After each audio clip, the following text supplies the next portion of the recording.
All right, Shalom. First off, I'm gonna start off by giving all praises, honor, and glory to Yahweh, Bahashem, Yahweh Shai, Bahashem, Rachakodash, Yahweh being the Heavenly Father's true name, Yahweh Shai being the name of His only begotten Son. Double honor unto the elders and the apostles, the great millstone who rule well and teach well. Peace, blessings, and salutations to all you walking throughout the four corners of the earth, continuing to push and do the works in truth and in sincerity. Okay, this is the brother Masha Mayum, one of the men here with the GMS branch out here in the morning camp. Here with another quick lesson through the spirit and pretty much just dealing with being consistent, all right, and just different precepts showing that we are to continue doing the work, okay, and basically, to be consistent, so without further ado, let's start off with First Corinthians chapter 15, and starting at verse 15, and it reads verse 58. First Corinthians chapter 15 and verse 58. Therefore, my beloved brethren, be ye steadfast, unmovable, always abounding in the work of the Lord, for as much as you know that your labor is not in vain. Okay? So it tells us what? To be steadfast, okay, unmovable. All right? So pretty much what? That's continuing on, And I just want to look up that word steadfast real quick.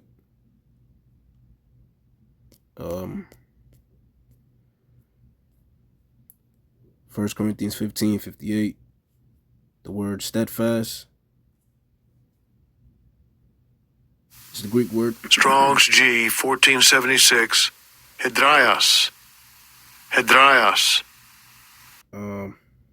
So it means firm, okay, immovable. All right.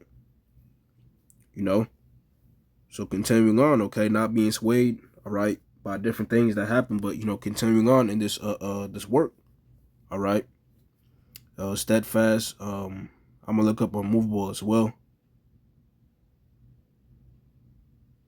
Not to be moved from its place, unmoved, metaphor, firmly persistent, okay?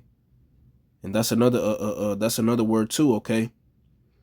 When we look that up, it's like I don't mean to make this, continue on looking things up, but I just want to look this up too. The word persistent, Google definition, persistent means continuing firmly or obstinately in a course of action, belief, or purpose, right? What does it mean to be consistent? Google definition, it says continuing firmly or obstinately in a course of action in spite of difficulty or opposition. Okay. So what? Continuing on in this work, okay, in spite of difficulty or opposition, So whatever goes on beside you, okay, the different things that might happen, okay, hey, we are to continue, okay, and to remain steadfast in this work. All right. So from there, let's go to the book of Titus, chapter 2, and verse 7. And it reads, in all things showing thyself a pattern of good works, in doctrine showing uncorruptness, gravity, sincerity. Okay? But the main point is what? In all things showing thyself a pattern of good works. Okay? A pattern of good works, okay? And over time it's seen, okay, by you being what? Continuing, to be consistent each and every single day, right? No matter what goes on around you, okay? You just simply do what you had written down or planned out, okay? The work of the Lord, making sure you get a read in every single day, right? Or whatever good things it is that you're doing, okay? Overall, things that are healthful, things that are beneficial, okay? To your mind, body, and spirit, right? Whether it be working out, okay? Eating healthy, right? Taking a jog, These different things are beneficial, for your mind, body, and spirit, okay? And doing them consistently each and every single day, right, will have you produce, okay, a pattern of good works, But the key thing is what? Having the mentality, okay, to do it each and every single day. And that's another thing too. I think it was a brother in our camp. man, it's a quote he said, but I don't even want to misquote it, but it really hit home. Okay. I think, pretty much dealing with discipline, man, if I only remembered it. Uh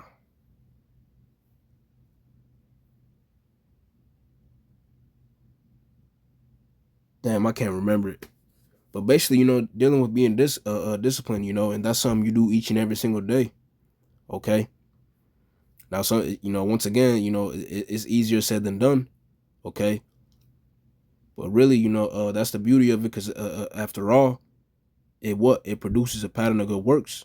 Okay. You start to bear fruit in the good things that you do each and every single day. You know, uh, a brother in our camp, he just posted a video in our orders. Dealing that another brother in another state did, an elder brother, and pretty much dealing with what each and every single day. Okay, day by day. Like the Lord said, uh, sufficient unto the day thereof is the evil thereof. You know, roughly paraphrasing that precept, but basically dealing with what? Don't worry about tomorrow, but worry about what you got to handle today, right? So, but from there, let's get Galatians chapter 6 and verse 9. This is Galatians chapter 6 and verse 9, and it reads, "And let us not be weary in well doing, for in due season we shall reap if we faint not." Okay. Let's read the NLT real quick. It says, "So let's not get tired of doing what is good. At just the right time, we will reap a harvest of blessing if we don't give up." Okay. So you got to continue doing the work each and every single day, and you can't give up or get tired of doing the work of the Lord. Right. However many years you've had in this thing, and you see the example, okay, of the apostles, hey, you see them still going hard, okay, still on fire, right? Each and every single day, consistent, right? Every single day, all the apostles are doing the lesson. Literally, each and every all of the four apostles, I literally know and witness them do a video every single day. Every time you go on their page, they always do a video, or a lesson, and that's showing that consistency, right? You know, but many other things, So, but the point is what? If we for in due season we shall reap if we faint not. So you can't give up, you can't faint, right? And I mentioned that because it doesn't matter how long, but hey, until the Lord returns, that's when you fully reap, okay, your reward for your work, right? You know, you got 15, 20 years. Hey, that doesn't mean, okay, I did enough so I can fall back. I can stop doing the work of the Lord now. No, you got to keep going, right? Or even a younger brother, you might be coming on 8 or 10 years, right? That doesn't mean you can stop now because it's been a little while for you, right? No, but we keep going. It says faint not, you know. From here, let's get the book. Actually, let's get Revelation chapter 3 and verse 15. This is Revelation chapter 3 and verse 15, and it reads, Shalaki, "I know thy works, that thou were neither cold nor hot. I would thou were cold or hot. So then, because thou art lukewarm, and neither cold nor hot, I will spew thee out of my mouth." Okay, and we don't want to be cold, okay, but you want to be hot, right? You want to be on fire and continuing to do the work of the Lord each and every single day, okay?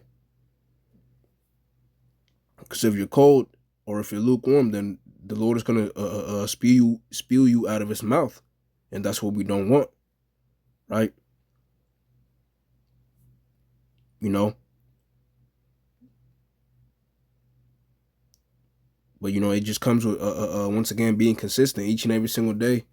Okay, it could literally be reading a chapter, okay, or doing a 10-minute lesson each and every single day, right? Eventually that grows, and you know, eventually the Lord will give you more or add on to you, right?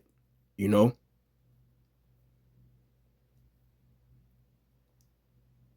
So from here, let's get Luke chapter 19 and verse 13. And it reads, "And he called his 10 servants and delivered them 10 pounds and said unto them, Occupy till I come." Okay. Occupy till he comes, and that's what I was saying. I mentioned earlier about continuing, okay, and not to faint, right? For in due season we shall reap if we faint not, like the precept said, and like this Luke 19 is saying, he's saying what? Occupy until I come, right? Plain and simple, so what? Stay busy, okay, and occupied in his work until the Lord comes, There's no other way to go around it, right? Don't wait, till the last minute until, really there's no time to wait, because ultimately this is the main thing, the men of the Lord are to be doing anyway, right?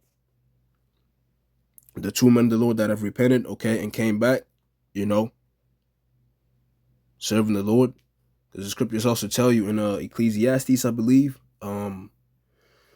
Ecclesiastes chapter 12, in the last verse it says, "Let us hear the conclusion of the whole matter, fear the Most High and keep his commandments," So ultimately, hey, this is the whole duty, okay, that the men of the Lord are going to return and continue to do, until the Lord returns. From here, let's get Mark chapter 4 and verse 6.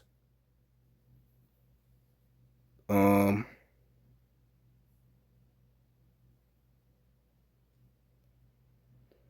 just start at 3. And I'm just going to get to the point. This is Mark chapter 4 and verse 3, and it reads, "Hearken, behold, there went out a sower to sow, and it came to pass, as he sowed, some fell by the wayside, and the fowls of the air came and devoured it up. And some fell on stony ground where it had not much earth, and immediately it sprang up, because it had no depth of earth. But when the sun was up, it was scorched, and because it had no root, it withered away. And some fell among thorns, and the thorns grew, up and choked it, and it yielded no fruit." Verse 8 is the point. "And other fell on good ground, and it did yield fruit, and sprang up and increased, and brought forth some 30, and some 60, and some 100. Okay? So the point is what? The fruit, okay? The main point I want to highlight is what? The seed that fell on good ground, okay, and produced fruit. Okay? Which is what? This is what we want to be, We want to be the seed, okay, that fell upon good ground, okay, and produce fruit, And once again, producing fruit, okay, comes with what? Being in a consistent, routine. All right, because over time, okay, the fruits of your work, okay, starts to be seen.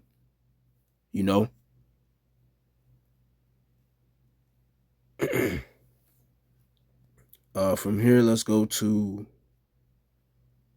Sirach chapter 4 and verse 28, and it reads, "Strive for the truth unto death, and the Lord shall fight for thee." Okay. And I made this point, I believe, 2 weeks ago, as on the line as I was speaking. Strive for the truth, okay, unto death, right? So basically, now until the Lord returns, okay, and even when this devil comes down with great wrath, okay, hey, you still got to strive, okay, and continue to hold fast onto your faith, right? And I mentioned this because each and every single day is a fight. Each and every single day we got to strive, and over time, that spirit will be built up, okay, in that time, to hold fast your faith onto the end, right? Because, like brothers say, if you're not practicing, faith, and different things like that right now, what makes you think you'll just snap in, to snap into it when that time comes, right? Because each and every single day, if you're striving and doing the work, okay, and fighting, okay, for this word, hey, then, you know, when that time comes, okay, hey, you know, you're going to be in that same mode, right? Because ultimately, this is something that we do each and every single day. It's not something you wait around, you know, for that when that time comes and you're just sitting here. But when that time comes, you're like, all right, when that time comes, then I'm snap into it. You know, I'm gonna just have ultimate faith. The precepts just gonna come into your head. You're just gonna open the book, and no, that's not how it works. You know, each and every single day we're striving. You know, but that's the point. You know, and just dealing with continuing to stay consistent each and every single day. You know, so I'm gonna give all praises, honor, and glory to Yahweh, Bahashem, Yahweh Shai, Bahashem, Rachakodash. Double honors unto the elders and the apostles, a great millstone who rule well and teach well. Peace, blessings, and salutations to all you walking throughout the four corners of the earth, continuing to push and do the works in truth and in sincerity. Shalom.